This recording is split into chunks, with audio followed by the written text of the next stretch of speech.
This is a message specifically for Rahul Kamal and India Today, who are doing a story at 8 tonight on Madarsa hotspots. This is during a pandemic.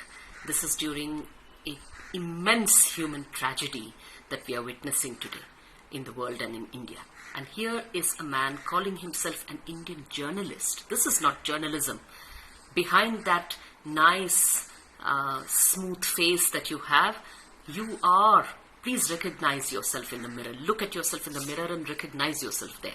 You are in the same category as the Z Newses and the Republic TVs of the world, and that's where you belong.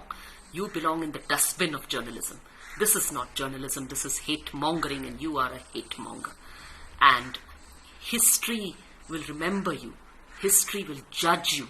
History will judge you, and it will judge each of your colleagues who remain silent on this. It will judge you. It will judge your channel. It will judge every employee of your channel who has a voice and doesn't use it. Because this is absolutely shameful that you should divide those victims of COVID-19, those who are exposed to COVID-19, based on religion, looking at them through a religious lens, grinding a communal axe during a pandemic in order to serve this government at the center instead of holding it accountable. Can you not see the health crisis? Can you not see hunger? Can you not see unemployment? Can you not see the desperation of people all around you? And right now what you find to do an investigative story on is not investigate where are the masks, where are the PPE kits.